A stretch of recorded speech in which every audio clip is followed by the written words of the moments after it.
Good morning, afternoon, evening, whenever it is, wherever you are. Thank you for listening, as always, to the Backlog Busting Project.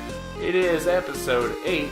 My name is Wes. With me, as always, is Randy. Wes,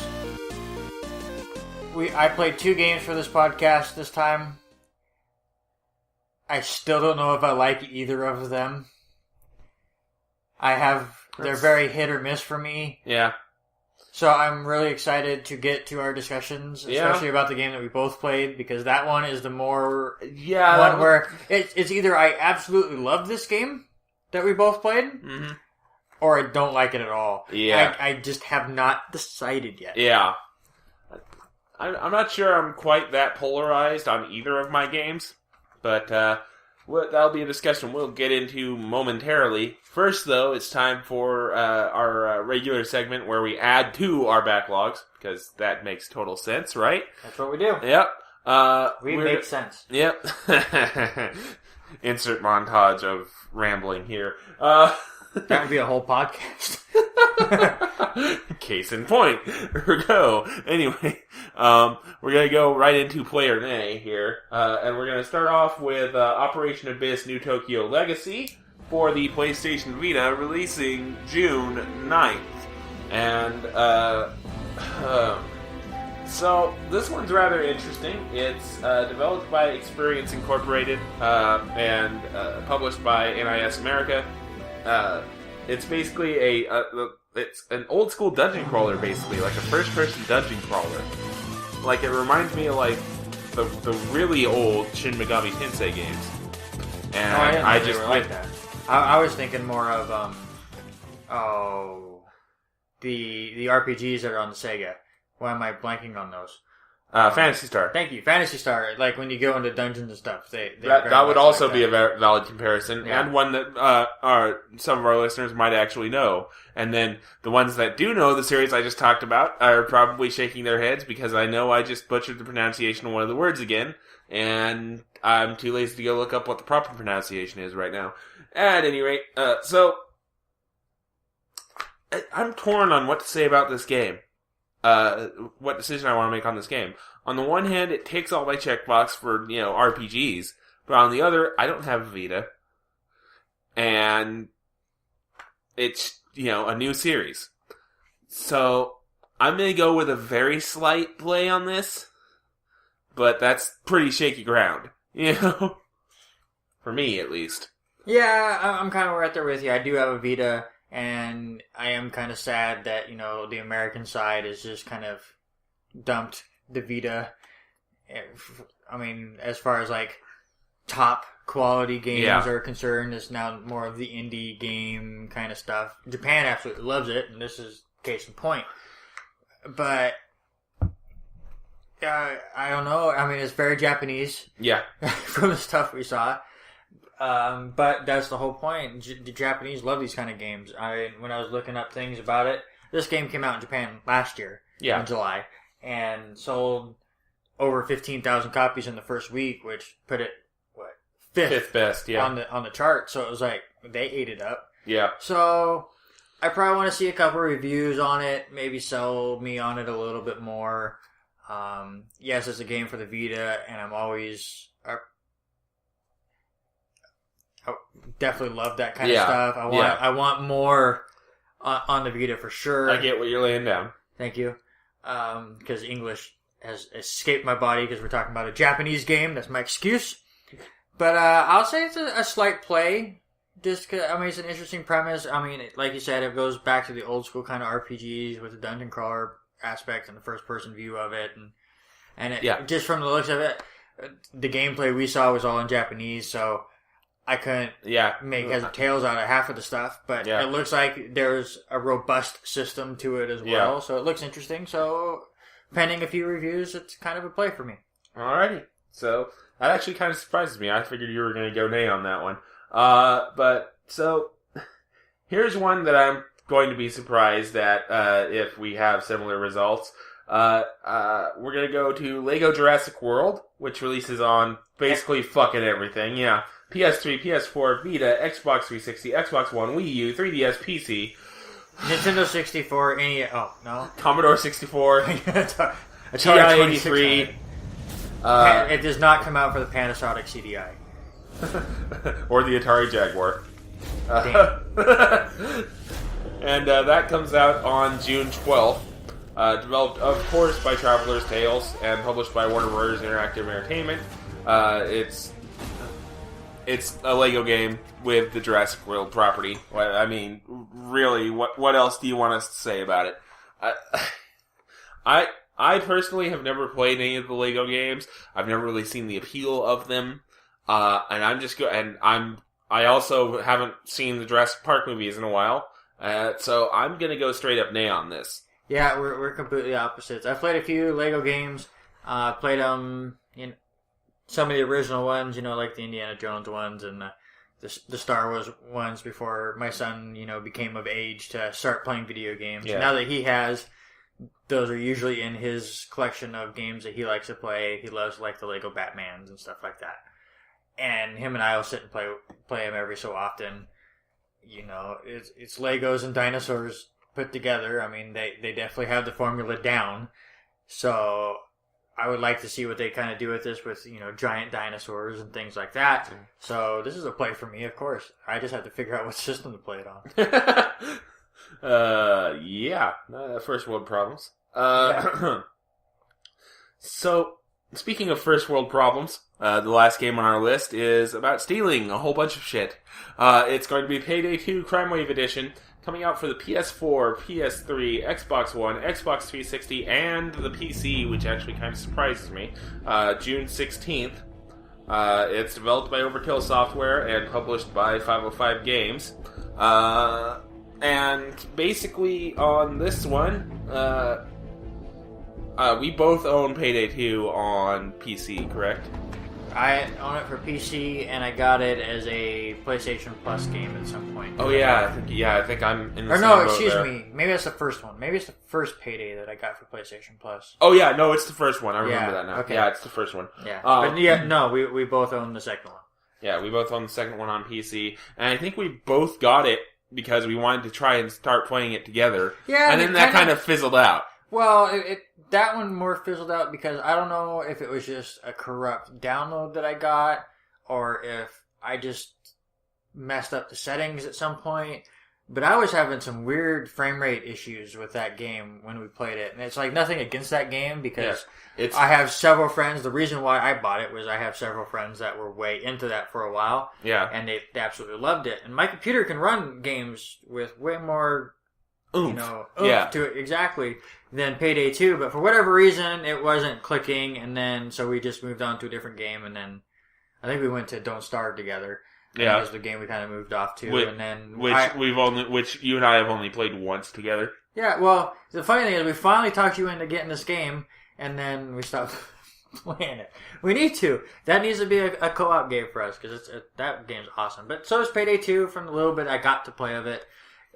Like you said, I'm kind of surprised not only is it that is coming back out for PC, but that is coming out for PS3 and Xbox, just because it's... Okay, yeah, that one. Payday 2 was or this edition was, okay, now we're bringing it to the next gen. Yeah. But now it's well, here's your ability to play it on next gen, but we're bringing down everything else too, with all the DLC and all of that. Yeah. So it's basically the definitive edition of Payday 2, which I'm totally fine with. Oh, and absolutely. This is a play for me. I mean, those games are kind of fun. I know I have friends that have played Payday 2 and have played the heists on Grand Theft Auto 5, and they prefer Payday 2. Yeah. Just because that game is set up exactly for that. Yeah, Payday 2 is all about the heist, whereas Grand Theft Auto 5 is kind of a thing you can do in addition to the game. So... Yes. Yeah, there's a lot more depth to Payday 2's heist. So, it's a play for me as well. Probably be a game I would purchase on a PS4 if I had one. But as far as, on the PC, I'd probably just stick with regular Payday 2 and just buy the DLC. Yeah. That's pretty much it for Player Nay there. So you brought up a good point. Say you have a PC or a PS3 or whatever that the other game came on, would you recommend if they don't own the game, just buy regular Payday 2 or go Definitive Edition? If you do not own Payday 2, yeah, right now, wait for Definitive. Wait for Crime Wave. Is it worth? I haven't looked up this information, so if you want to put it in the notes or whatever, say it's a $20 difference between Payday 2. Say Payday 2 is $40, and Payday 2 Definitive Edition $60. Is that going to be worth it for you? To get the Definitive Edition instead of just buying Payday 2 just cause. No, if you do not own Payday 2 as of right now, I would wait for Crime Wave. Okay. Because there is a lot of DLC. So, I would definitely wait for Crime Wave if you don't own Payday 2 right now. Good. But if you do own it, and actually, I'm going to preface that if you do own Payday 2 and you haven't bought a lot of the DLC, you may want to think about just buying Crime Wave and being done with it. Because there is that much DLC. So, yeah. So that'll do it for Player Nay this episode. Again, we're kind of into that season of E3 where there's not a lot on the release calendar. One more week, sir. Yeah.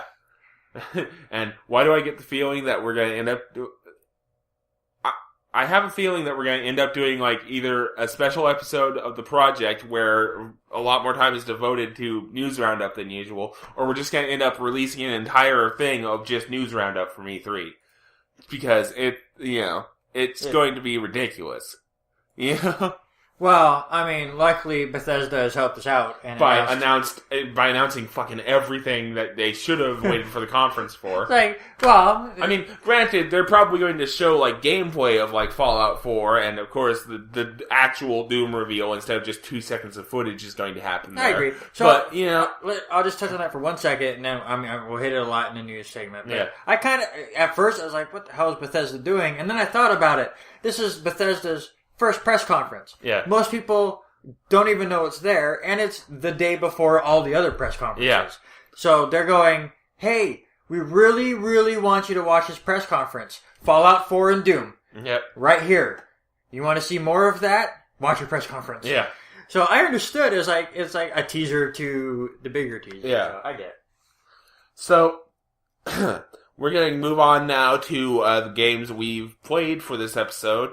There's no real easy segue here, so we're just going to jump right into it. Our co-played game was the unfinished Swan for PlayStation 4, PlayStation 3, and Vita. And it was developed by Giant Sparrow and with cooperation from Sony Computer Entertainment Santa Monica Studio. And it was released on October 23rd, 2012 on the PS3 originally, and then on the 28th of October 2014 for the PS4 and Vita. Of course, obviously published by Sony Computer Entertainment. And before we get further into this game, I do want to make a disclaimer here. We announced that we were going to do this game last episode, where one of the games we talked about and were gushing over in Player Nay was Splatoon. We did not pick the unfinished Swan simply because of its paint throwing mechanic. I found that absolutely hilarious that we somehow stumbled onto the one other game that we probably both own in our collections that has a paint splat mechanic right as we talked about fucking Splatoon. And so I want to know if you had the same reaction as I did. Okay, let's just hit the story real quick. Okay. Your boy, your mom paints. Yes. A lot. Yes. But she's scatterbrained and never finishes anything. Yeah. And then she ends up passing away, and they have that amazing line in there, she left everything unfinished, including him, which was sad. Yeah. And then you gotta pick one painting out of all the hundreds that she made, and he picks the unfinished Swan. Mm-hmm. And takes it home, and then... Roll credits, ding. Sorry, CinemaSins. I've been binging CinemaSins a lot lately. And then, goes to sleep and has this dream. Mm-hmm.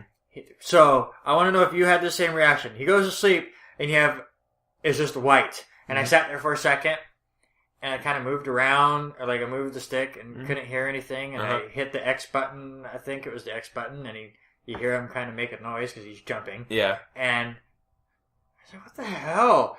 So I start messing around with buttons, and all of a sudden I hit the R2 button, and here comes a big black ball, and I made a mess. And then I went crazy for a little while. And then went on with the game. So did you have the same reaction as I did? Or not to that extent. Or did you know what was coming? I knew nothing of this game. No, I didn't know it was coming either. I didn't have quite the... What my reaction was I actually hit the... I believe it's the right button on the D-pad. Makes him go, hey! Yeah. So I played with that for a bit, thinking maybe I was supposed to call somebody over. Yeah. You know? And then I finally found the triggers, splat, to make paintballs and whatnot. And I think I had somehow managed to move around just enough that I, revealed the path. And I went, oh, so that's how that works. And I started making pathway. I didn't start covering every square inch of surface I could find. I started, progressing. Yeah, and that's definitely what you needed to do. I made a note when I was playing that I at first, before I really got into this game, I thought black was just a bad choice. Yeah. Because it covers up too much, so it's like you can, if you hit things slightly and you get a splatter, you can make them out, but if you ended up hitting them dead on, he's like, well, you have no idea what was there. Yeah. But obviously, as the game goes on, you kind of get different colors. Well, actually, technically, it's not paint anymore in Chapter 2, it's water. Yeah. Which, it took me a while to understand that. Yeah. It was like, oh, I have blue paint, and it goes away. And then you get to, the vines and stuff. Yeah. And why are these vines growing with paint? Oh. Yeah. But we're getting ahead of ourselves. Yeah. So anyways, you're going around throwing paint all over the place and kind of figuring yourself around. And I like that you get, things change. You're inside and all of a sudden you're outside and then you can tell there's foil or trees and all that stuff. And all of a sudden you throw a paintball and it goes bloop. And it's just sitting in the middle of the water. And you're like, oh, okay, that's a pond. And for as little detail that is in this game, you just get immersed in it. Yeah. And that's what I loved about it. Is just it really is a game of exploration. Yeah. You have no clue. Yeah. So you go through, and then they have these little story panels. Yeah, that you can hit. Those are amazing, by the way. I love those. So you hit them, and it's like a little storybook, and it starts telling the story of this king, which, the first couple panels are basically he loved the color white, right? Yeah. Did he love it, or I forget if something else happened where white became the thing? It was, he didn't think there was there were colors good enough for his creation, so he just left it in black and white. He left it all white. Yeah, he left it white. And then his subjects started complaining, so he started adding shadows. Yeah, it was... so on and so forth. Such a great way to use the storybook of the villagers complaining to the king... And that adding in a new mechanic. Yeah. So everything is white, and then you see that, the king has everything white, and then the villagers take their paintbrushes and go to town, and he goes, no. Yeah. Takes all the paintbrushes away and goes, listen, I'll give you shadows. So now there's shadows in the game, which kind of give you more feel to where you are. Yeah. And then you hit this giant-ass labyrinth. Oh, God. Which, thank God, you didn't have to go through the whole thing. Yeah. But did you see the reveal to how to go through the labyrinth before you went to the labyrinth? I think I remember it was it's in that little room with the and there's a map on the wall. Yeah. So before I saw that and went, okay, that's interesting, and then walked through the room and went, okay. I actually I was recording it with my game capture.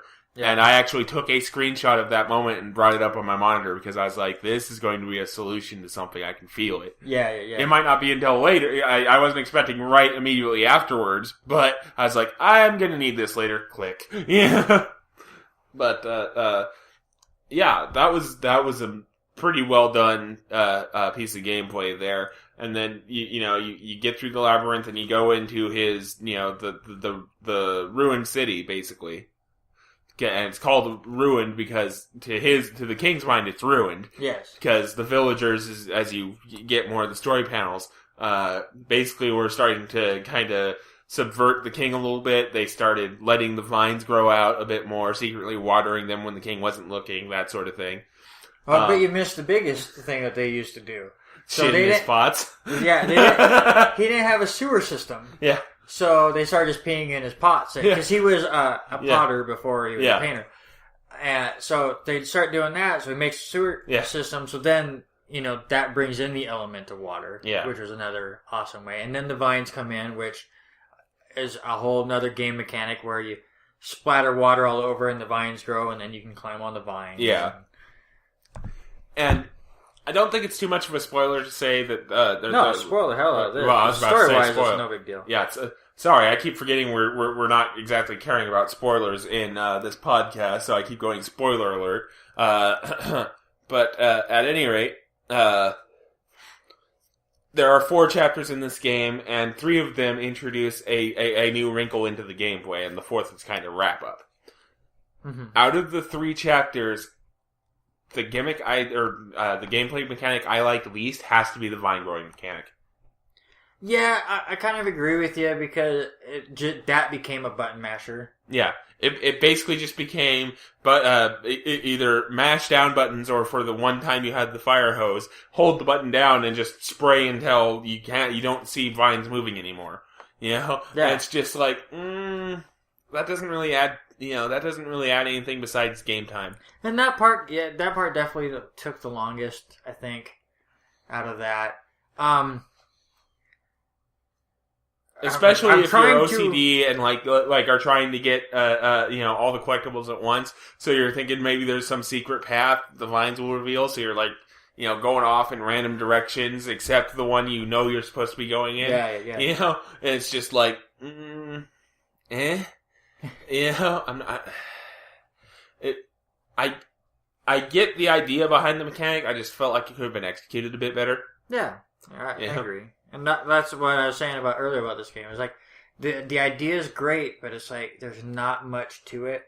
And when they did try to expand it more, that's when they started to miss. I think the vines they missed a little bit. Mm-hmm. And then you get on to the next chapter where things really start. You're out of the kingdom at this point. Yeah. And you're searching for the king. And I love the part where I think you're still in the kingdom at this point. But you get one of the telescopes and you look into it. And the more you zoom in, all of a sudden you're like right where the king is. Like you zoom in all the way into his new house. And he's just sitting there or whatever. Yeah, he's sleeping. Yeah. And you get the only hidden trophy in this game for viewing him sleeping. Yeah. Which I kind of felt was a little interesting. I was like, that's something that people are probably going... Because the telescope is sitting right there. And I don't think it's even possible to miss the prompt to do it. And I guess it was just kind of incongruous to me to have that be a hidden trophy when it's so easy to do. Well, then you have to make sure you zoom all the way in. Some people probably just look at it and... I suppose that's a good point. Yeah. But, so anyways, you get to the next chapter, and it's more a swampy area, and they add in the element of darkness, where you have to... At first, you're just throwing paint, these ball things at a light to make it grow, and then next you have a little ball companion that you kind of have to push along. Yeah. And that was okay. And that's where I kind of think this game just started to fall off a little bit to me. So the vines were a little struggle, and then it kind of lost itself for a little while with me. Like, that whole darkness part was like... Until they started adding the elements where you could create your platform. Mm-hmm. Like, I don't know how you feel about it, but that swamp area to me was just... Once it added color to it, like... At the beginning, I was like, well, black's a bad color, or a bad choice or whatever. But then they started adding color, and I went from, they added blue and green and stuff. Yeah. This is great. And then you get to the swamp, and there's a bunch of color, and I go... I don't want color anymore. Yeah. I didn't really have that issue. Although I guess I was more immersed in the experience at that point, trying to find the storybook pages and figuring out, kind of some of the stuff that was going on. I didn't really have an issue of, it could just be I found that mechanic less annoying than the vines, so I was just okay with it in general. Yeah. So, but I didn't really have any sort of issue with the light bearer mechanic, basically, I'm going to call it, where you need to be in the light constantly or you get attacked. I I did like they gave you a little leeway, so if you did mess up and, get too far away from your light or whatever, it wasn't insta-death. You had a couple seconds to get back into the light, So, and then, I did have a couple kind of wonky issues with the platform making, including one point where my PS3 crashed. I never had that. But before you get to the platform, I had a note in here, and it's actually exactly right. Have you ever seen the movie Pitch Black? No. For anyone that's seen the movie Pitch Black, Chapter 3 is exactly Pitch Black, where if you go outside the light, the monsters get you, kind of thing. So that whole chapter, that was the only thing I liked, was I had the feeling like I was Vin Diesel all of a sudden, and doing that. You had a note on here I'm very curious about, the Journey Easter egg. In Chapter 3? What was that? There's another telescope somewhere in Chapter 3, if I remember correctly. And then if you zoom all the way in on that, it zooms in and it shows it shows a concept art still almost of Journey. Like you can see the long trailing scarf, and you see that, and you get just enough time to recognize it's Journey, and then you hear the main character go, "Hey!" Like this really disgruntled "Hey!" Which I found, for some reason, maybe it was just because I was playing Unfinished Swan in one sitting and I was kind of tired, but it just struck me just the right way, and I was just like, that's incredible. So, so next time, if you're playing the Unfinished Swan, just keep an eye out for telescopes in Chapter 3, and zoom all the way in, you'll thank me later. Yeah. Either that or you'll wonder why I found it so funny, which... That happened. Alright, yeah. So the platform mechanic, you were saying. Platform mechanic, I don't know if, again, I was just having issues with it just because of the long play session, but there were a couple times where, it would cancel itself out on me. And, I had those problems too. Yeah, and, which got really frustrating because I was expecting to be building a platform, and nope, I have to go line it back up again. And then...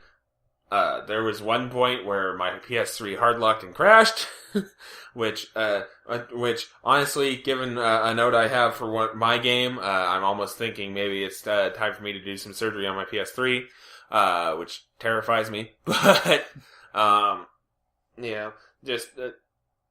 I really did not have too much of an issue with this game, apart from maybe it's aimed at kids. I think a little more, So the puzzles I kind of felt were a little bit on the nose, on the obvious side. Mm-hmm.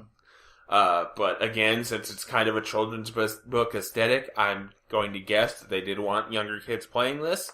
Because and I think they just wanted it to be an enjoyable experience. And that's okay. It wasn't a difficult game at all. I do like with the platforming, it was you jumping into a painting basically, and then it was like you were in an alternate universe, really, and then you're building platforms, and when you come out of the painting, you're back in the real world, and your platforms are still there. Yeah. So I like that kind of stuff, but I agree with you. None of the puzzles were really that difficult. And then you get up there to the king, and he starts narrating. Yeah. So that part kind of got to me. I was like, okay, so I get to the king, and that's it. And he starts narrating, he's like, "Oh, you woke me up. I was having a dream that this kid was destroying my kingdom." And I just started to go, I was like, alright, I see how you're going here. And then it was... And then it was over. Kinda. I mean, you have the king little story where you kind of go through the same thing, it seemed like. Yeah.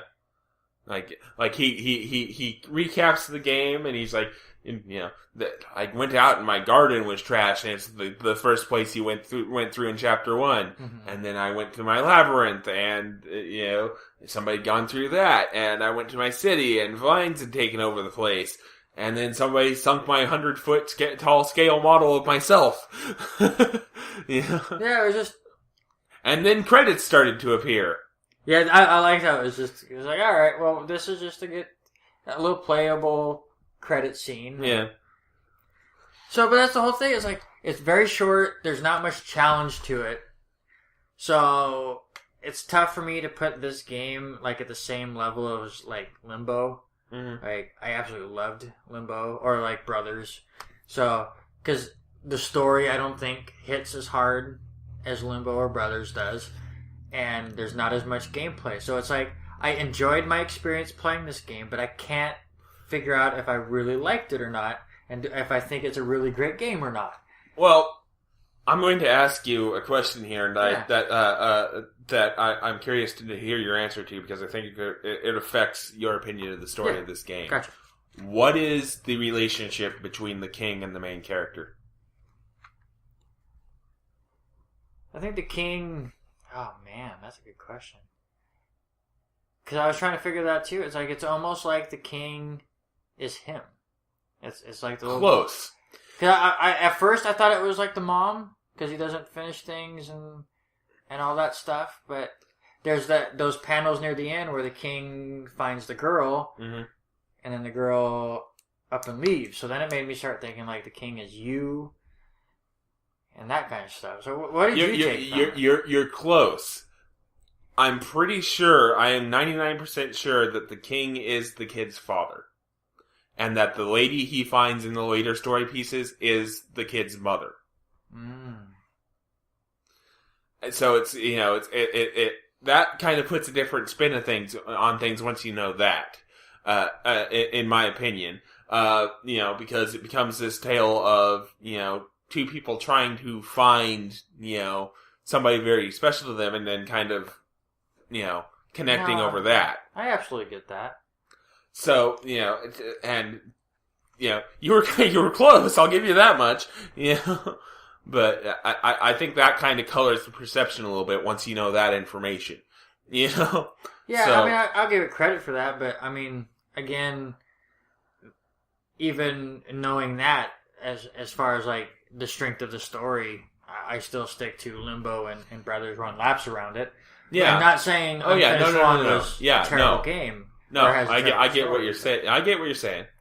But, yeah, I'll give you that. I'll give it a couple extra points for that. But, like I said, it was one of those things, like, I never went, I have to play Unfinished Swan. It's not very long, so I think I played it over 2 sessions, just here and there.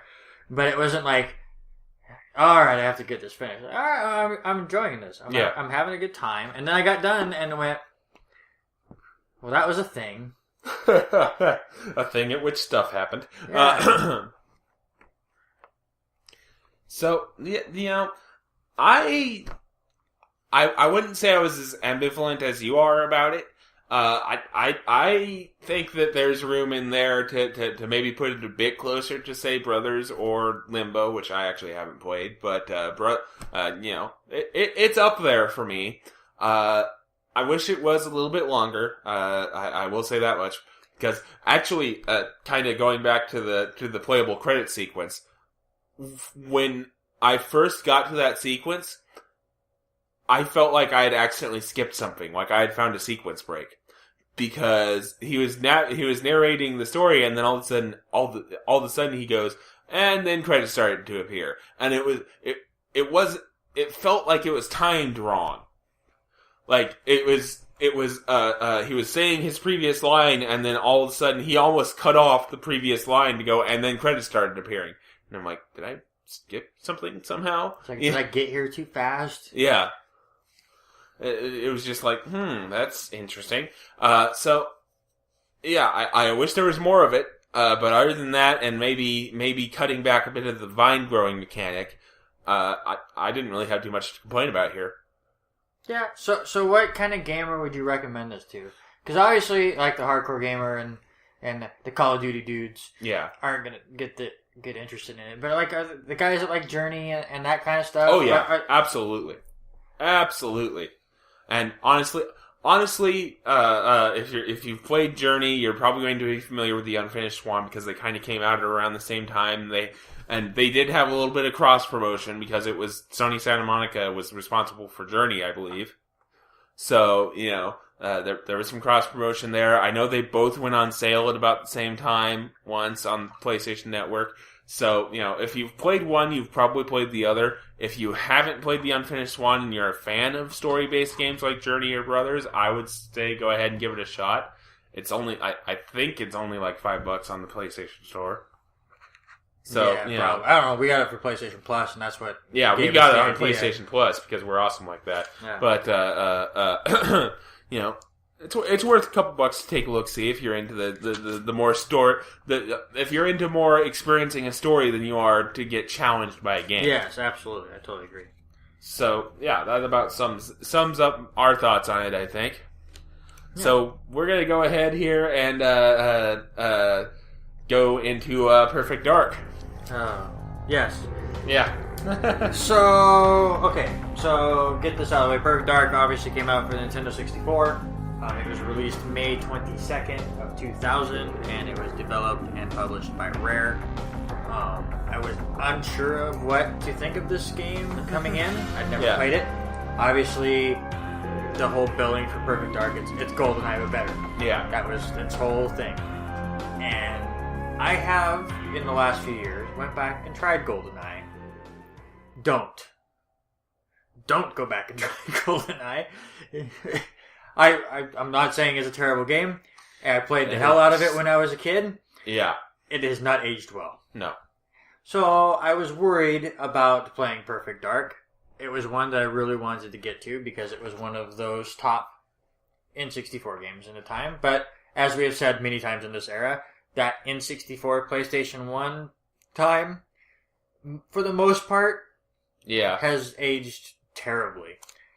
So I'll get this out of the way. I actually think this game has aged quite well. Yeah. Graphically, no. Yeah. That's Nintendo 64 in a nutshell. But it controlled so much better than I thought it was going to. Like, I still have problems. Trying to do a first-person shooter with one analog stick is still a pain. Yeah. But I think Rare understood that, and they added in a kind of, I wrote it down as a semi-automatic aiming system. Mm-hmm. So if anything was close, your reticle would just kind of head that way. Yeah.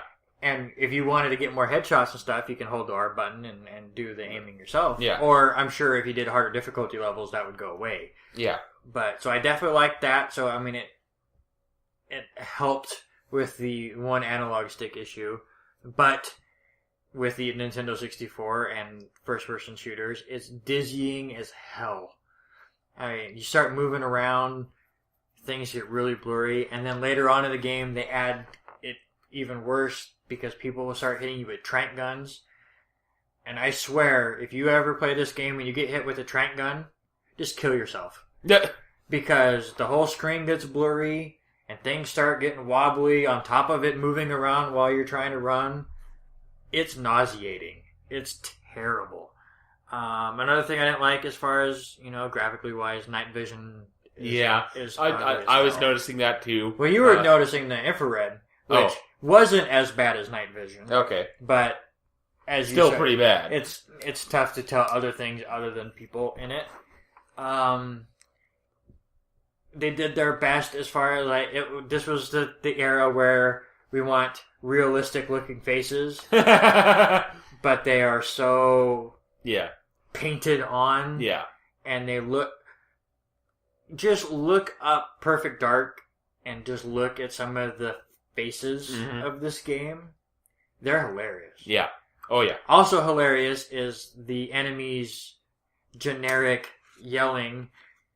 It's just like anytime they see you or anytime you kill them, it's just they have to say a line. It's like they're so programmed into. It's like we have voice acting, we just have to use it. Yeah. So it's just constant, and it's always the same thing. Yeah. They say one of 5 lines, and it's all the time. Yeah, so it's kind of like the precursor to the old Skyrim problem. I used to be an adventurer like you, and then I took an arrow to the knee, and you'll walk 5 feet, and another guard tells you that sort of thing. Yeah, yeah. And the other thing, this is voice acting. It's not great. Obviously, the quality is not there because it's Nintendo 64, but also the actors that they got for it. Went very accent heavy for the main characters, except for your character. Your character is fine. Because everyone I talked to had such a thick accent on top of the low quality, I just went, I don't know. I have no idea what you're talking about. I still don't know what's going on in the story. Yeah. Because, okay, so for one, I can't understand what they're doing. Right. And then this game reminded me of Contra, where it started out as one game. Uh-huh. Like, you're shooting Marines. Yeah. And this guy has this evil plan, so you have to stop him. And the next thing you know, you're at Area 51. Yeah. And you're trying to figure out what's going on there, and then you find an alien. And then the alien starts talking to you, and his name is Elvis. Of course, because that's what all aliens are called. Yep, especially once at Area 51. Yes. So he helps you out and stuff, and then all of a sudden, the main bad guy who had this evil conspiracy thing, it went from, well, he's just trying to bring alien technology over, whatever. He's an alien. He's a weird praying mantis thing in a human body or something. And then the rest of the game, you're just fighting aliens. So it's just like Contra in the old NES days, where it's like, you're fighting Marines. Oh, that's a weird alien situation. What's going on here? And then it's just Mother Base, and you're all up in alien stuff, and it's a whole different experience. So that's kind of what I got out of it. I will say, like, on a huge positive, and especially for, the year 2000 when this came out, Agent Dark is a female. And it's not a damsel in distress. And she doesn't have huge boobs like Lara Croft. Mm-hmm. She's just a female that's the main character. They don't make a big deal out of it. I'm sorry, that's awesome. Yeah, no, I love that. Agree. Completely agree. Especially the fact that they made no big deal about it in the story ever. It's not like, oh, but you're a woman, you can't do this. Not once is that uttered. So I just love the fact that it was just a woman. She's the main character. And all of that. So, do you want to do a plot synopsis real quick? Because I'm looking at the Wikipedia summary right now. If you got it and you can explain it to me better than what I just said, where dude had evil plans, Area 51 aliens. Yeah, looking at it, that's pretty much the gist, because it's like, there's some sort of plan to kill the president and replace him with a clone. Oh, yeah, I remember that. That was actually a fun level, is where you go, you're on Air Force One, and actually my son was watching me play the game at this point, and like there's a bunch of doors, and I'm joking with my son at this point because there's not much going on in this mission, and I'm like, do you think he's in this door? No, I don't think he's in this door. So we just go on his house, and I opened one. It was a guy in the bathroom, and my son goes, oh, sorry. So then I just kind of moved on. That's almost as good as I know this is not related at all to the game, but I have to tell this story anyway because I still find it freaking hilarious. For a bit of background, his son is 6 years old, right? Yes. Rail thin. Yeah, even though he tried to show me his muscles. He loves his little muscles. Yeah, rail thin, probably like, 3 feet tall? Mm-hmm. Yes. I, on the other hand, am 6'4", 440 pounds, and working on it. To stymie the comments I know are coming. But, he wanted to show me something, and I was getting ready to do the episode today, so I was sitting here doing stuff, and he wanted to show me something that required me to get up. And I'm like, yeah, sure, I'll be over there in a second. He comes over to me, he sticks his hand out, and he goes, do you need help up? He would have pulled you up, Wes. I'm just letting you know. I'm just like, I'm pretty sure one of my limbs weighs more than you do. But, okay. Kids say the darndest things. Yeah. Anyway. Alright, so back to this. And I will say I enjoyed this game more than I thought I would. Yeah. I'm about to bash it on a few things. Yeah. And a lot of it is just graphically. Like, this is the stuff where I will allow Product of the Era because it's graphical. Yeah. So, just let me get to that. But as for what I was expecting, it's an enjoyable game. There is some good stuff. But, graphically, the things that just drove me nuts. There are way too many moments that I ended up having to look up a guide for no reason, because I would be stuck in a mission because no doors opened, nothing. And then I would look up a guide or something, or watch a YouTube video of somebody playing it, and he would kill a guy, and then he would pick up something. It's like, if an enemy drops an item, you can't see it half the time. And there was one point where I still had my game paused, and I went back to that exact guard, and it just was gone. Or something. Yeah. It just... Things like that got goofed up. They have a thing in the game where these guys will have, like, the ability to go invisible. Mm-hmm. Kind of like, Metal Gear Solid. Right. Stealth camo. Yes. But they can't just, have them go invisible. They have to do this thing. It's tough to... It's so blocky. I don't know if you... Because you were here to watch me finish it. Like, at the end when she was laying down and did that little brown thing around her, that's what it does every time they go invisible or if they have a shield. It's so blocky and so pixelated. Yeah.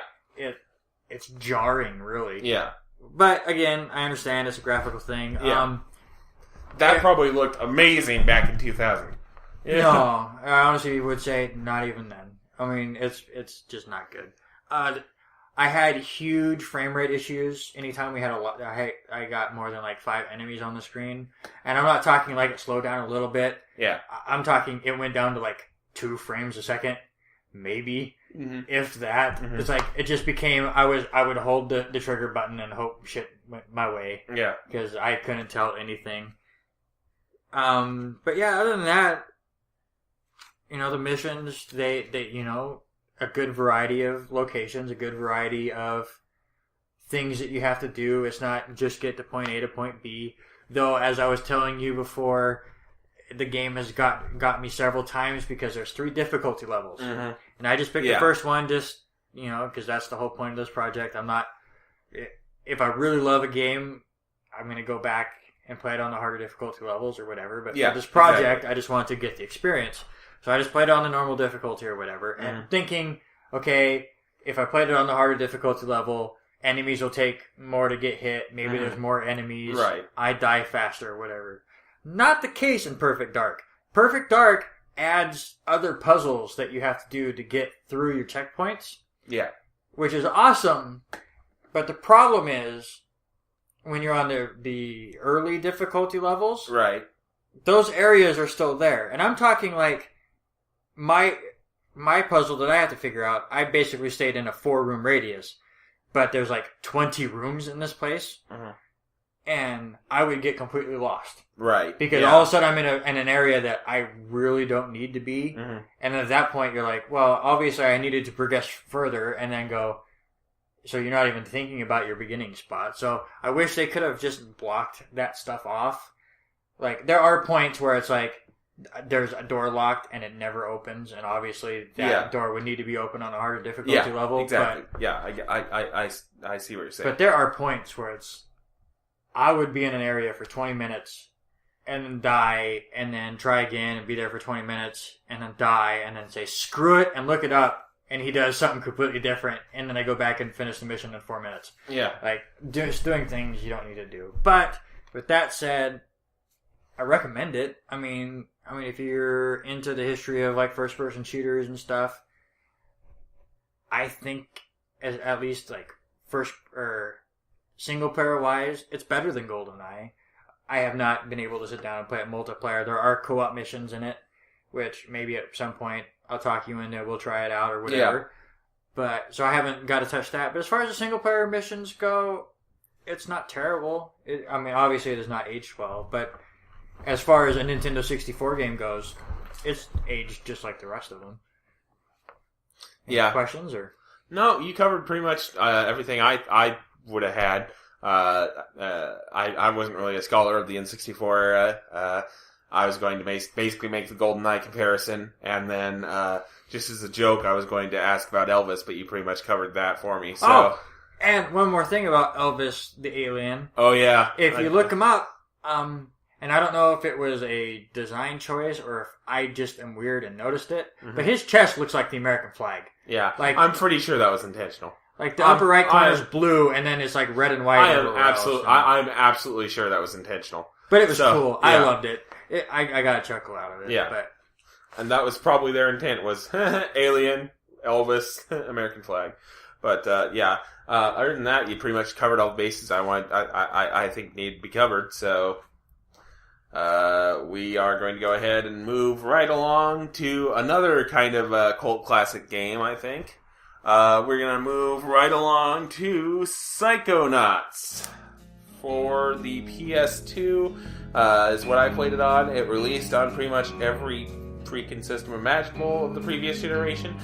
Windows, Xbox 360 via both backwards compatibility and Xbox Live. The PlayStation 2, the PlayStation 3 via PlayStation Network. Mac and Linux.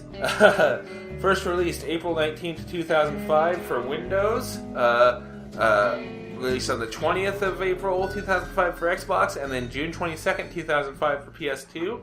It is, of course, developed by Double Fine Productions, and the port was handled by Budcat Creations, and the game was published by Majesco. Now that I've got that out all the way, I probably just did that in less time than it takes this game to get to the loading screen, because... or not loading screen, the main menu, because I actually timed it because it was pissing me off. Every time you start up Psychonauts, or at least on the PS3 Classic version, you from the time the PlayStation 2 logo appears to the time you can press start to load your game is 40 seconds of unskippable logos. Which kind of felt to me like, most games didn't do that. They at least allowed you to skip. I get being proud of it and wanting to show, hey, we did this. But it was just, it irked me. Well, I think they did back then. Like, I haven't done a case study on it, but yeah. I want to say, just from our project, I think Crash Bandicoot, even earlier than that, I want to say had unskippable at the beginning, and there was a few, and that seemed to take a little bit. I don't think 40 seconds worth. Yeah. But that's why this is one of those games, I guess, that when you set to play it, before you ever sit down, you turn it on, you get it started, you go get your drink. Yeah. And you go do that stuff, and then you come down and sit down. So, so while we're at the title screen, another thing I wanted to mention is this has a bit of an unconventional title screen. You hit the start button, and it's this giant floating brain with Psychonauts, the Psychonauts logo basically on it. And when you hit start, the main character drops down onto the brain and just stands there. And stands there. And stands there. And then you get the idea, oh, hey, I can move around to control this. So you have to move all around the brain, and then there are, like, little alcoves on the brain that you can then do to get, like, start a new game or load a saved game. And that also kind of... I get that they were trying to be, cute with it or do something original with it. I just felt like it didn't work. To me, anyway. So, now that I've kind of gotten my gripes about the startup of the game out of the way, I'll go ahead and talk about the story a little bit. You play as Raz, full name Rasputin. He's a child psychic that has escaped from his family circus and come to this summer camp known as Whispering Rocks Summer Camp. And this camp is a front for a U.S. government facility training child psychics for a program called Psychonauts. Ding, roll credits, yada, yada, yada. So, Raz escaped from the circus because he knows he's a psychic to come get trained here and become a psychonaut. Well, he gets there, and the Psychonauts are there, and they look at him, and they go, your powers are impressive, but you need your parents' permission. You don't have your parents' permission. We're not going to let you train. You can stay here until your parents come and get you the next day. Well, he ends up impressing them by going through one of the Psychonauts, Coach Oleander, has a training course basically called Basic Braining. And Rasputin completes this course, and that impresses the Psychonauts, and they start letting him train.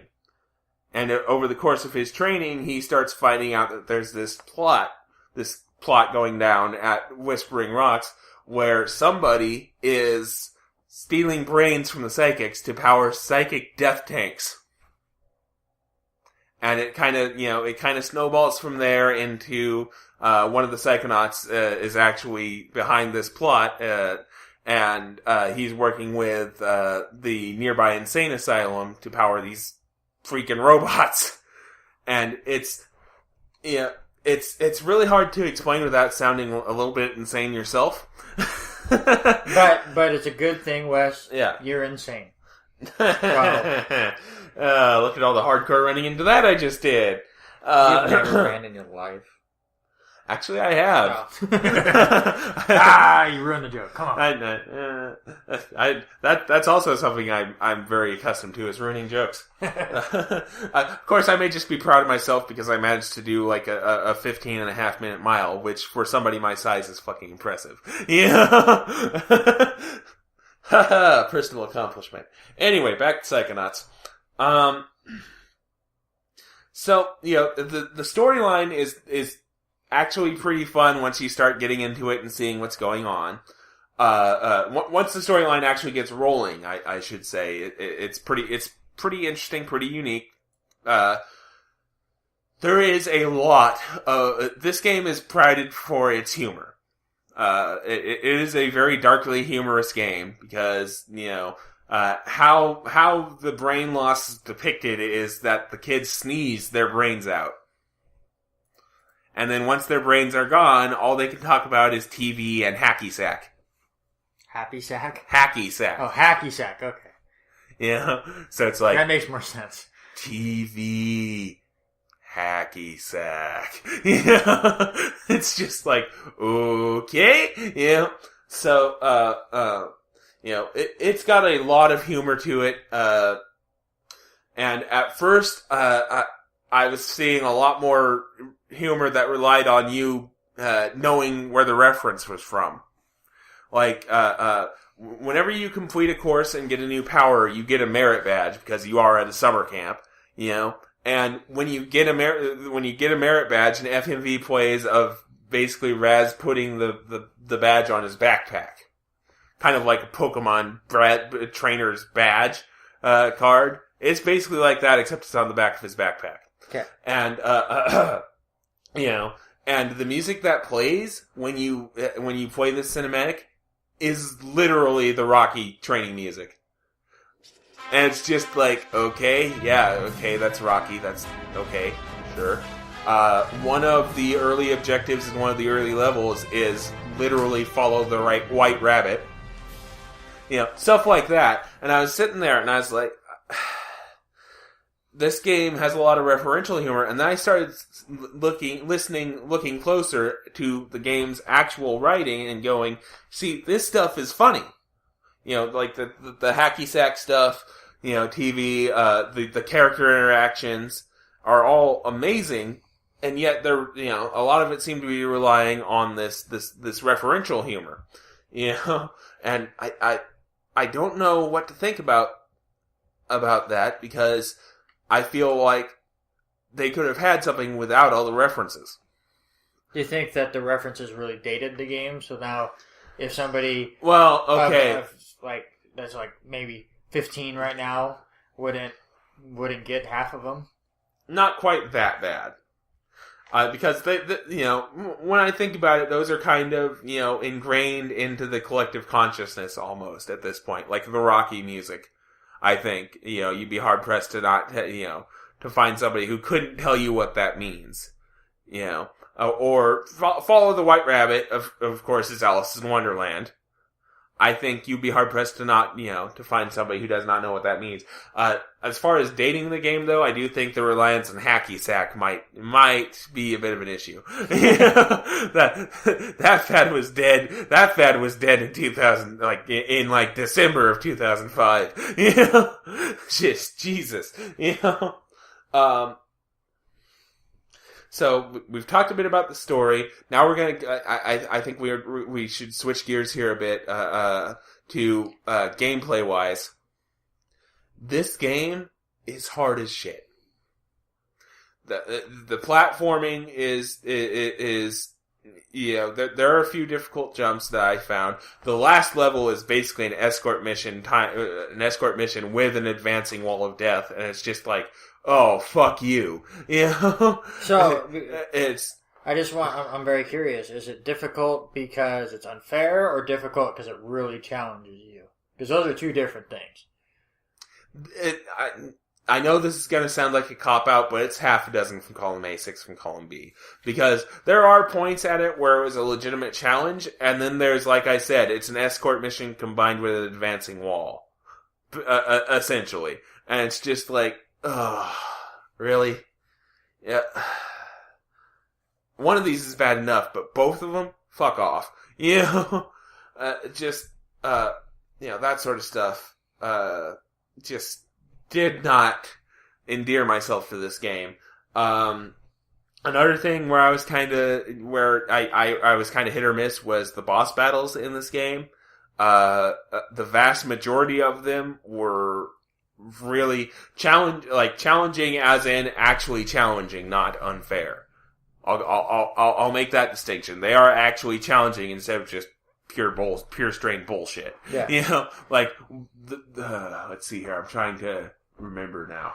The first boss you face, I believe it is called the Blueprint Brain Tank, and it has two phases to it. And the first phase is this tank where you get behind cover as it shoots at you, it destroys the environment, and eventually it'll expose its weak point to you, at which point you shoot it, and shoot at it a bit more while it's down.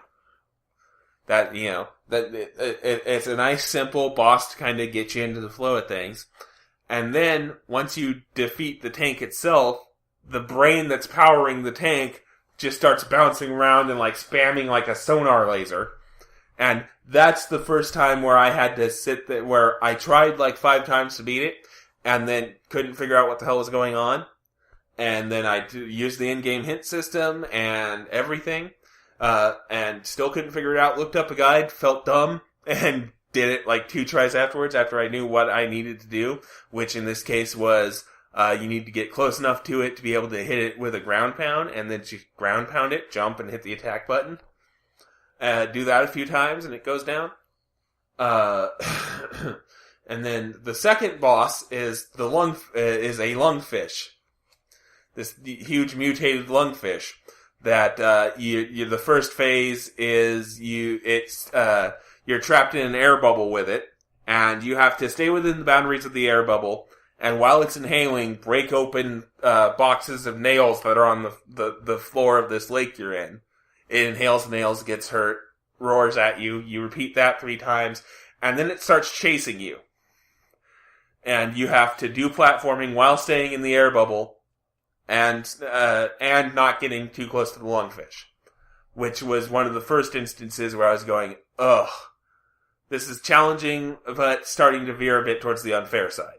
Well, but still because it was a fixed camera. And so it's challenging because the gameplay is hindering your ability to play it. Oh yeah, a little bit, yeah. You know, and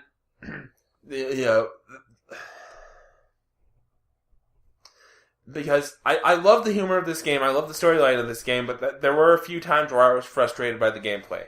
I'll put it that way, because after you defeat the lungfish, which does have another phase to it where you basically lure it into an attack, and once it if you time it right, it'll attack and get stuck in something. You can go up and hit it while it's stuck. You repeat that a few times. You finally put it down, and then you go into, and here's the main kind of conceit of the storyline of Psychonauts. You can go into its mind and start figuring out what some of its problems are, what some of its mental problems are.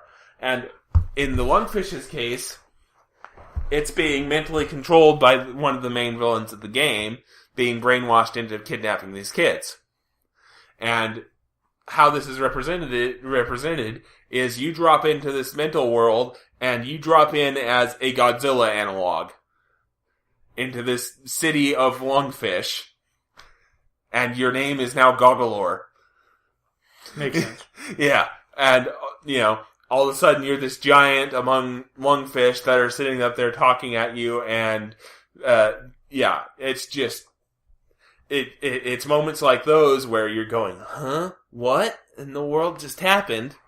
but you're still enjoying yourself because it's written well enough to be funny. So, let's see here. So, gameplay-wise, there's a whole bunch of different powers to use. I was having fun with it, and then, I was getting right into the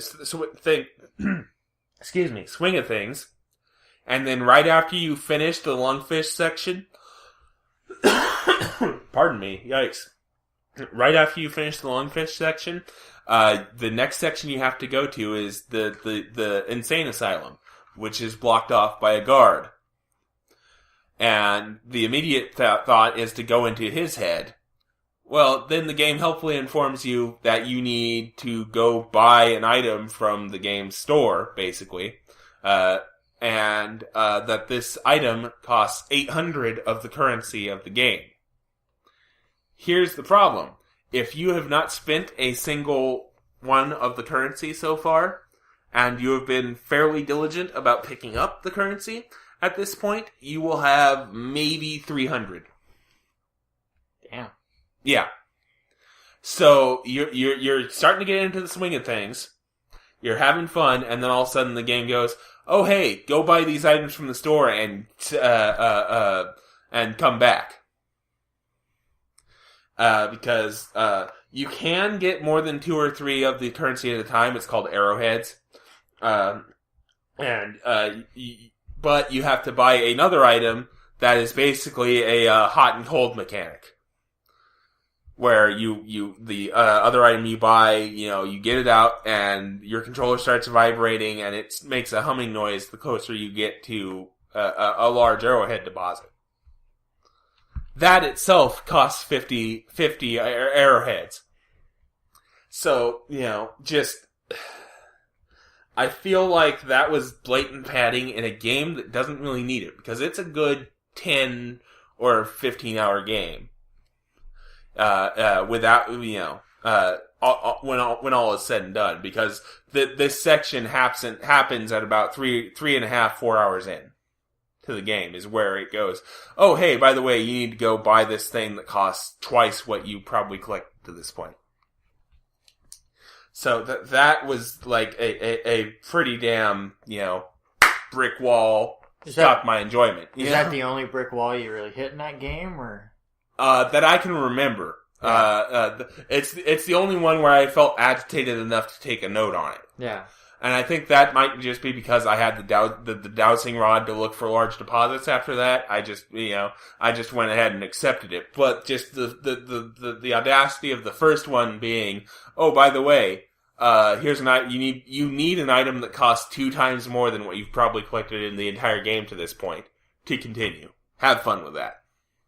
It just felt like blatant grinding padding in a game that didn't really need it. To me.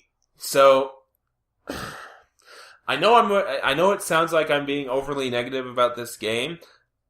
I'm not trying to be, because I actually enjoyed it for the most part. I can see why people love it. It's funny how that happens, right? Because I said the same thing about Perfect Dark. It's like you get into this podcast mode, and then it's like once you start talking about it, it's more interesting to talk about the negative things about it than it is. Yeah, I liked it. Well, to nitpick, basically, because there have been, like I said, there have been a couple times where I've basically called out cinema sins. Because that's basically how I take notes. If I find something that annoys me or storyline wise, kind of, I go, okay, how'd that happen? I will write it down, and it's almost like I'm writing sins for the game. Yeah, that's kind of how it works, because if you're enjoying it, you're not going to stop yourself to write, I like this. Yeah. Yeah. Although I have managed to do that a few times. But, and overall positive experience with this game. It's a game I'm glad I finally got around to playing. I'm just not clamoring for a sequel, I guess I'm going to say. That was actually my next question, was if you were now on board with all these people that are going off about a sequel. I mean, I'd probably play it, but I'm not going to I'm not like, if they put it on Kickstarter, I'm probably not going to back it. Okay, I got you. That sort of thing. Yeah, well, that's also kind of unfair because the person that would be putting it on Kickstarter is Tim Schafer, and his previous experience, Double Fine's previous experience with Kickstarter has been very shaky because they had Broken Age, which their original Kickstarter was supposed to be for the full game. They only ended up doing Act 1. They went way over budget. Act 2 got delayed to hell and breakfast and back. I believe that they've had a couple of missteps with early access. So I'm just sitting there going, I'm not sure I want to throw money at you guys until I see a completed product. So that but if Psychonauts 2 were to come out and eventually become like a PS Plus title or go on like a Steam sale, if it came out for PC, I'd probably pick it up. We'll put it that way. So you know me, I like to rank things. Mm-hmm. That's what I do. It's part of just something I do for whatever. Yeah. And I always bug you about trying to rank our games and all that shit. Yeah. So, that's what I'm going to have you do. Take Psychonauts, The Cave, and Quantum Conundrum. Because from the things that I've heard about you, they're the same kind of... Not like they're all similar, but that's the kind of game where the humor and all that kind of stuff. Rank your 3 experiences with those 3. I'm pretty sure I know what number 3 is, but I'm curious about 1 and 2. It's going to be number 1 is Quantum Conundrum, number 2 is Psychonauts, and number 3 is The Cave. See, that kind of surprises me, because the overall raving from other people seems to be much greater for Psychonauts, so it's very interesting to hear from you that Quantum Conundrum is better. Well, how should I put this? They're a lot closer to equal than there being any gap, but I would still have to give the edge to Quantum Conundrum.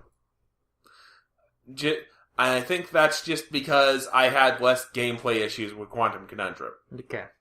Humor-wise, I would probably give the nod to Psychonauts, but if we're talking full game experience, Quantum Conundrum. Because I mentioned the in-game hint system for Psychonauts. That is literally, you take a piece of bacon out of your backpack, wave it in the air, and that causes the headmaster, the headmaster of the school, or the camp, basically, to psychically project himself out of your ear and start talking to you. Isn't that what happens every time you wave bacon around? That doesn't happen to you? No. Oh. No. Well, it doesn't happen to me either. Yeah, totally. No. Totally. I'm not weird. Yeah. There's a mountain of evidence to disprove that fact, sir. Also, I do like that I've noticed that we've done this is our 8th podcast, and 3 games that you have decided to play are semi-similar in the more humor-based gaming. Yeah. We're learning a lot about you, Wes. Yeah, I will admit I probably tend more to the comedy side of things than the serious side of things. And I would like to note that, unless you have more to say about Psychonauts? No, not really. Okay. I would just like to note that for next podcast, you went down the same road. Knowing what my games are, I'm kind of curious to see where you're going with this. Well, you're not saying that Psychonauts and the game that Wes chose next podcast, God of War, they're not similar? They're not the same game? No? Alright. Wow. Come on, Wes, run with the joke. So anyway, there you go. Wes. I may be able to run a little bit more than usual, but I did. That's some Carl Lewis level shit right there. Anyways, so Wes is doing God of War. Yes. I will be doing Epic Mickey for the Wii. Mm-hmm. And our co-play is Deus Ex Human Revolution, which I'm afraid to play. Because I played a bit of it last year, and I have to say, there's a reason why I put it down, and I'm not excited to pick it back up. But for the project, I gotta do what I gotta do. Yeah. Well, would it be safe to say you didn't ask for this? Yes. Obscure jokes. Okay.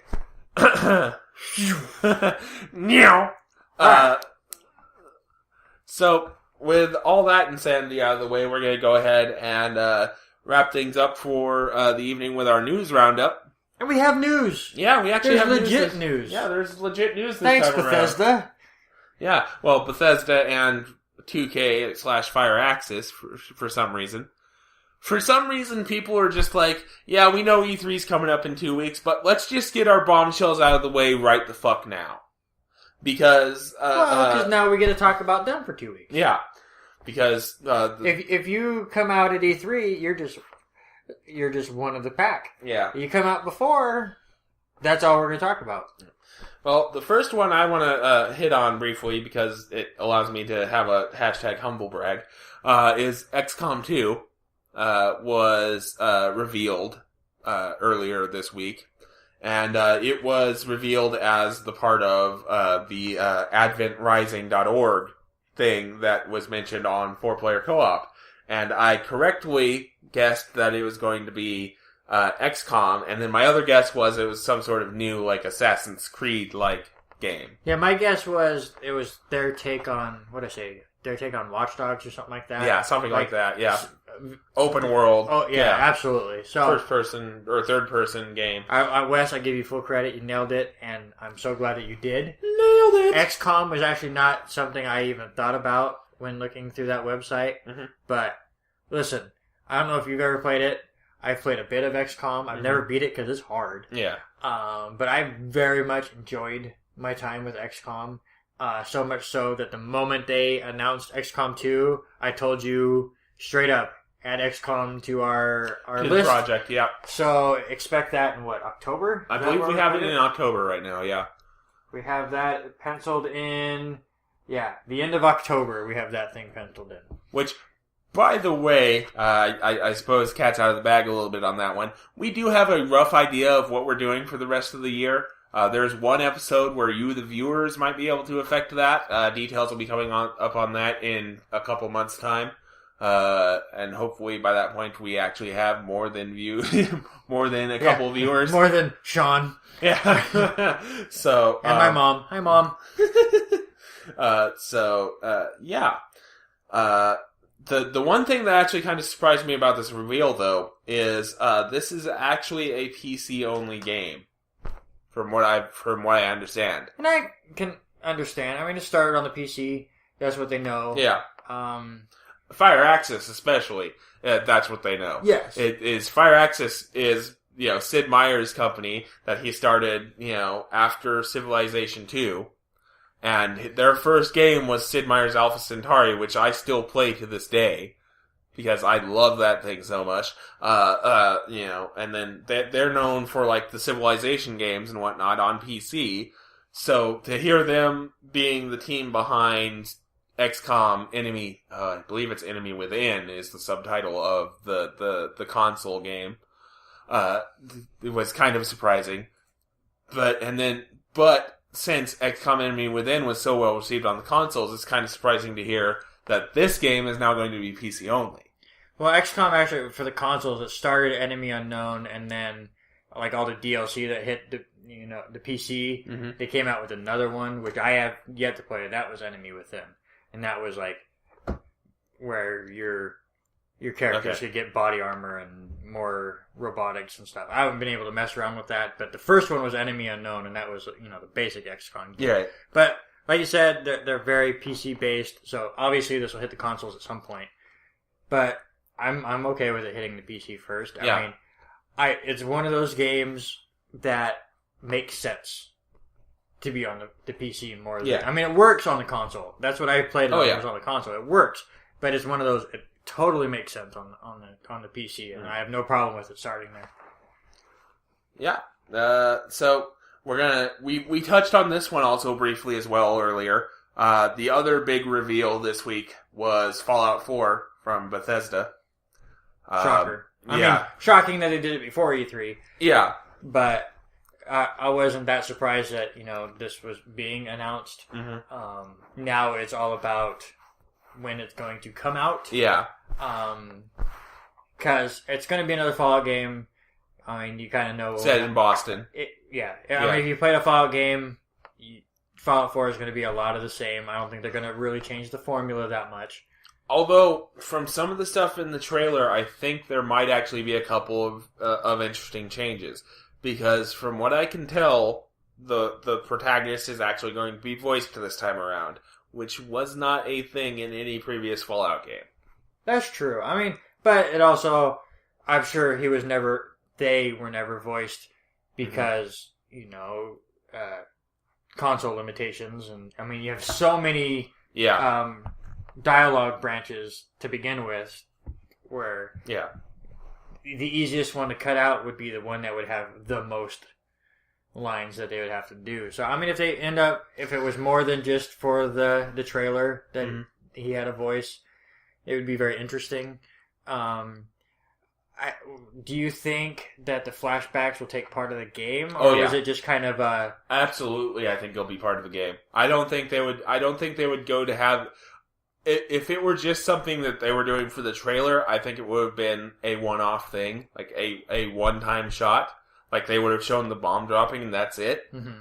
But they went through great lengths to intersperse shots of pre-war and post-war. So how do you think that's going to work? Is it going to work the same way in the game where you're post-war for a while and then you'll have a flashback of before the war? Yeah, I think it'll work something similar to that. You played the first one for the project, and then I'm pretty sure you played a little bit more of the other Fallout games than I have. I've touched on 3 and New Vegas. I actually haven't played too much of 2. I haven't touched 2 at all yet. Yeah, that's something I may switch around one of my games and see about doing that on the project. Yeah, Fallout, depending on when Fallout 4 comes out. Yeah. Fallout 3, I actually haven't touched. I think you may have actually played more Fallout 3 than I have. Okay. Because I bought it and I kind of started to play around with it, and then I got distracted by something else and I never really got back to it.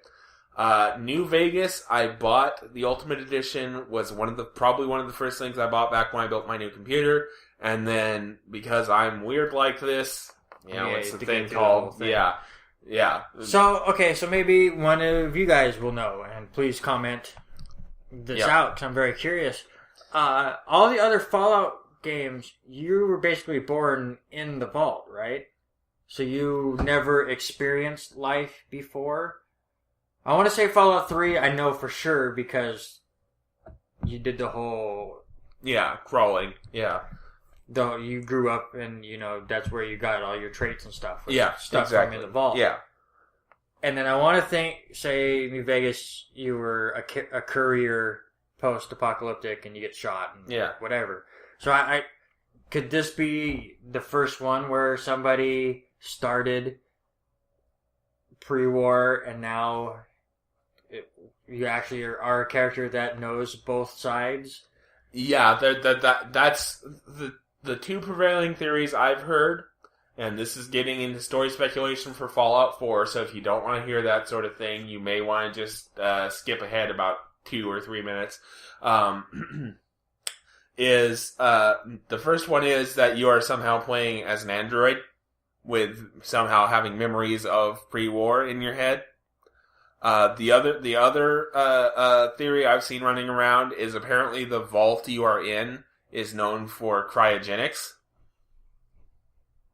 So it could be, you got frozen pre-war, and now you're getting unfrozen. I don't like either of those. Yeah, those are the 2. Those are the 2 I've heard. I want to be 6 years old when the bomb dropped, and now I'm 50. Yeah.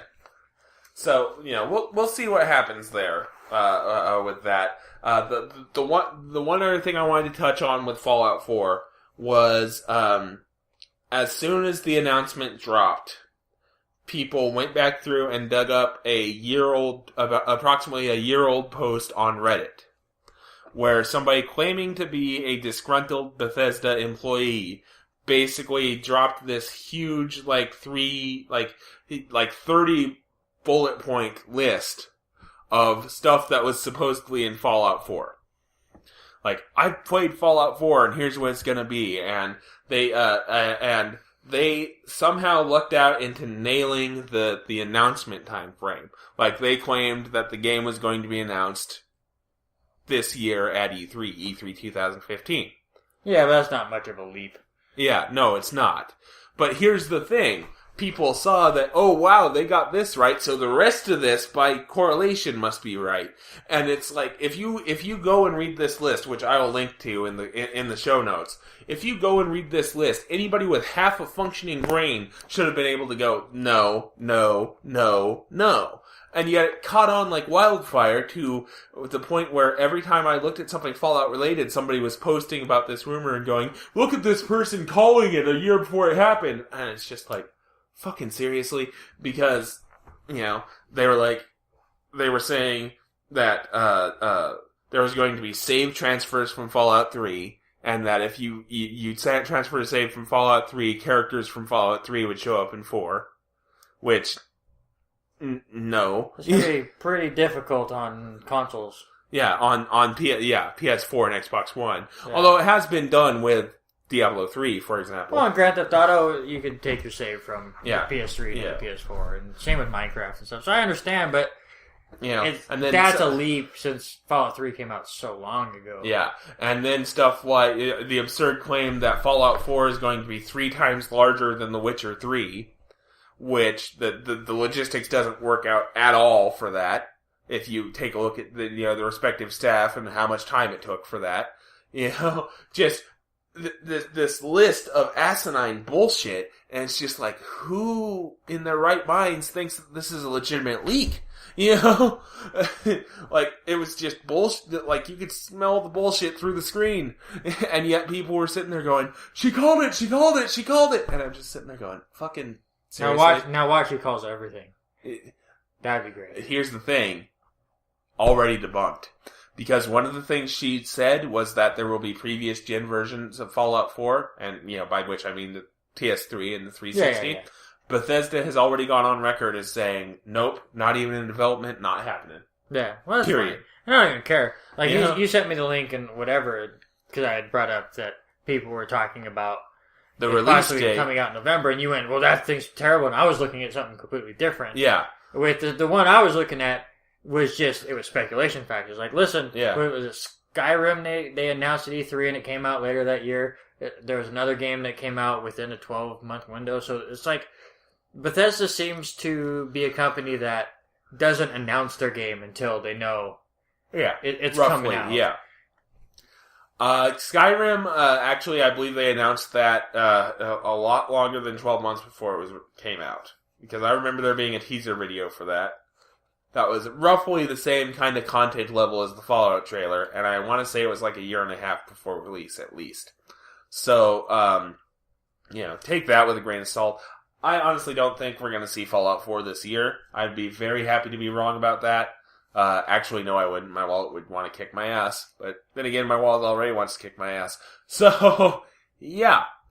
Fallout 4 is a thing that's happening. Still not sure what to think about Bethesda kind of going, here's our 2 biggest things before the conference.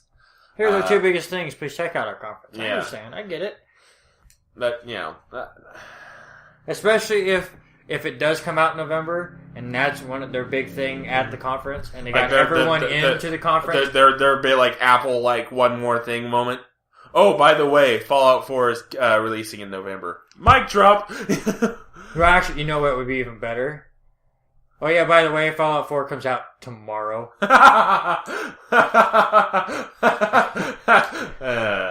like, by the way, we've been making this for 5 years. We didn't tell anybody. Yeah. We've greatest secret of all time. Yeah. It's already done. Yeah. We had it done 4 months ago. Do as you please. Yeah. But basically pulling a Sega Saturn, except hopefully not basically killing themselves. Hopefully yeah. The downfall of Sega basically started with that moment. But anyway. Oh, it started way before that. Oh, no, I think around the time, around the Saturn thing was when and they really CD started. And the 32X and... Well, those were salvageable. I think the moment Well, they were only salvageable because they were a part of the Genesis. They turned the little Genesis into this monstrosity of a system.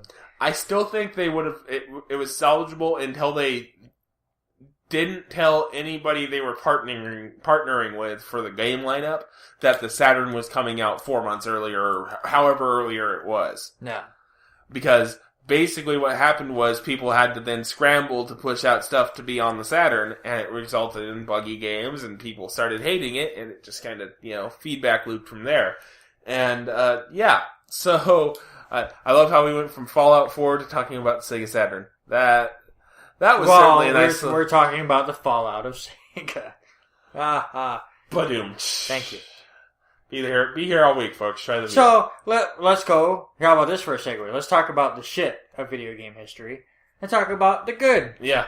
And we finally are getting a video game Hall of Fame. Mm-hmm. Is this at a place or is this just online? I've heard about this a little bit, but is this actually like a location that you can go to? I'm not sure. Highly interactive collections-based museum devoted to the... It sure looks like it. At any rate, so the Video Game Hall of Fame has been announced. Yeah, it has museum hours here. Yeah. So, I don't know where it's at. I'm sorry. Show notes. Yeah, there you go. But we have one. There's a Video Game Hall of Fame, and they announced the first class, which is going to be Pong, Tetris, Doom, Super Mario Brothers, Pac-Man, there we go. And then the one actual kind of surprise to me on this list is World of Warcraft. How is that? We talked about it before. How is it a surprise? It's like... Well, I'm not gonna say that it didn't have an effect on the industry, but I think it's kind of it's a little incongruous to me because all the other games are like the start of the boom that allowed things like World of Warcraft to happen, and then World of Warcraft is just kind of like it changed MMOs. Well, not really. I mean, so many people bought this. Yeah. I mean, that became culture. That's what I understand. Like you talk to anybody, like old people that don't play video games or people that just don't. You say, name one video game. Everything that's on this list is something they would say. It would be Mario. It'd be Doom because of the controversies in the 90s. It'd be Tetris because they've probably one of the few games they've played because of their phones and stuff. Yeah. And nowadays, it would be World of Warcraft. Because all they see on the news is how another person died because they didn't want to get off of their chair long enough to be a human. They just died from dehydration and starvation and whatever. So it's that's the terrible news of it. But that's the one... 80 million people play that damn game or whatever crazy number. It's 8 million, 8 million at the moment, and actually I think it's a lot lower than that right now. But still, now it's over a decade. Yeah, it's still a crazy, ridiculous number that no other MMO has matched and probably will match, unless Blizzard releases World of Warcraft 2 or something. It's one of those games that very few games will ever match. I mean, name one other game in the last 15 years that has had the craze of World of Warcraft. I can think of one, and I don't think it quite reached World of Warcraft. I would probably name any of the big third-person shooter franchises. Because those have multiple millions in sales. But I don't think they've ever reached World of Warcraft levels, where, the Call of Duty has its basis, and Grand Theft Auto has its basis. I think Grand Theft Auto might be close to that level. But maybe League of Legends. But the one game that came to my mind is Minecraft, just because it revolutionized a lot of things on top of it.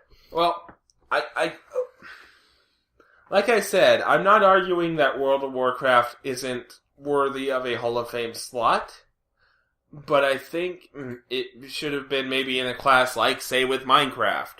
Like a couple years down the road. I think for this inaugural class, it should have been, just kind of stuff that, pioneered a genre or pioneered the fact that we're even still playing video games.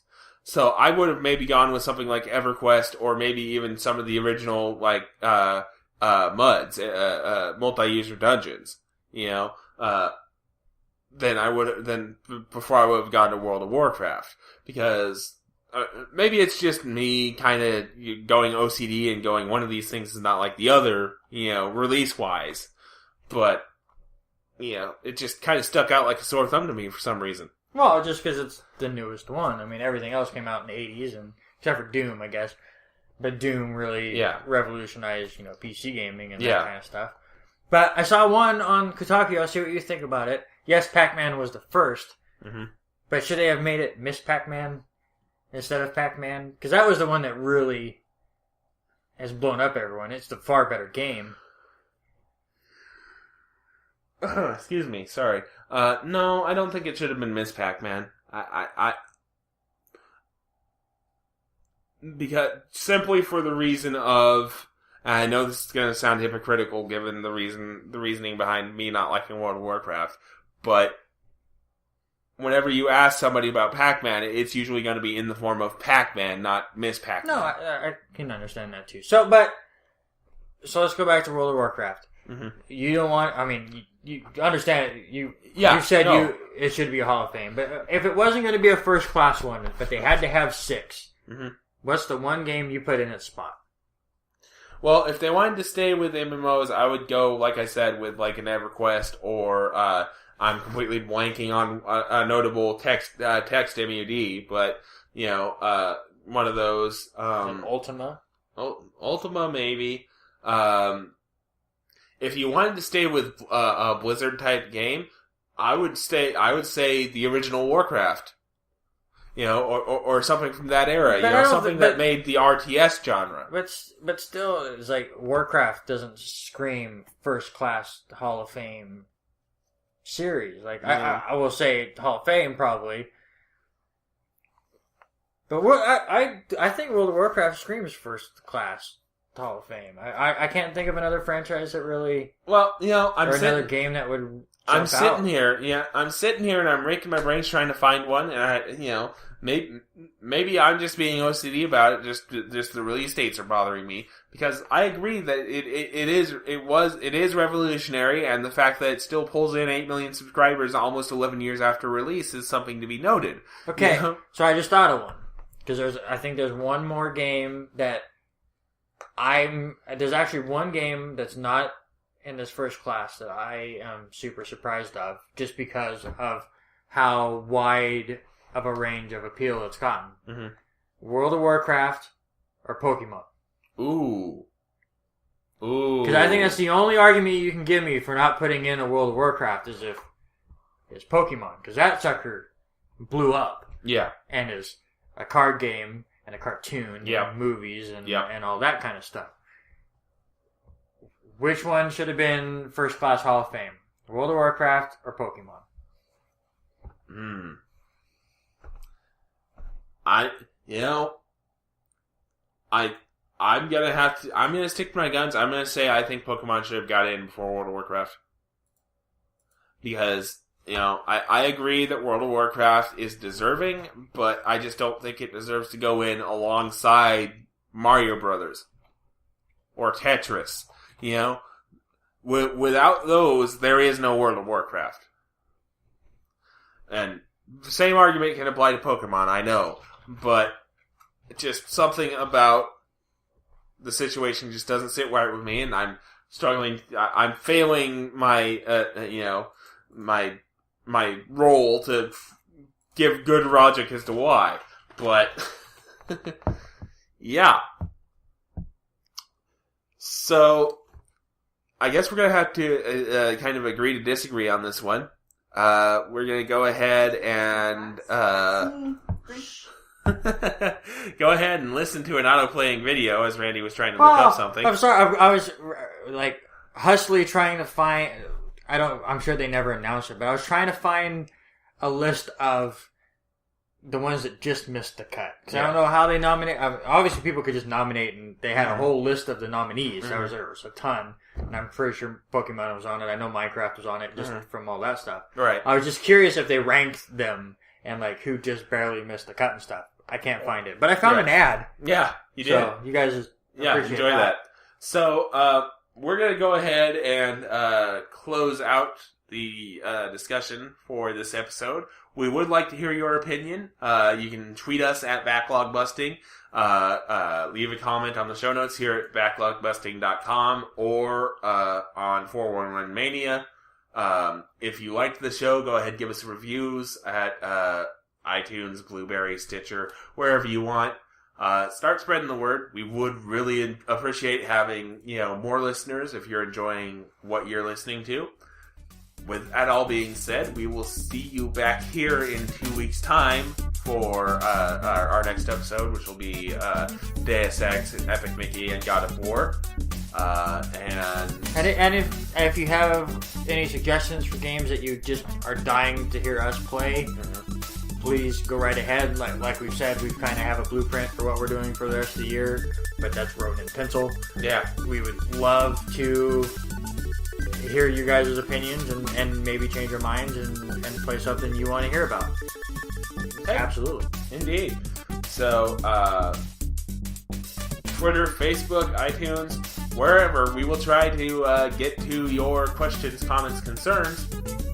Until next time, I'm Wes, and Randy will be back in 2 weeks' time. And like Will Wheaton once said, play more games.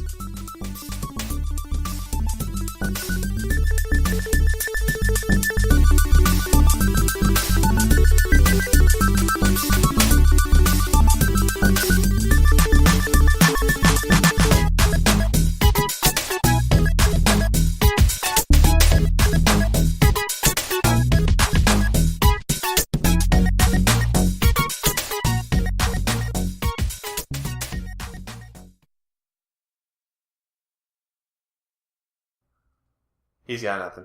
I don't need anything. Yeah, we've been trying.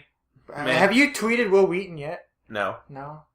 Maybe he'll listen. Just listen, man. Maybe he'll come on. Maybe we'll get a new Will Wheaton quote. Either that or we'll end up on season 4 of Tabletop. Either way, I'm cool with both. By the way, I just want you to know, I'm really upset that the only person that has beaten me in those fucking 4 PCs is you. Me. You've beaten me twice. I did it on my phone at work, no research, and beat people.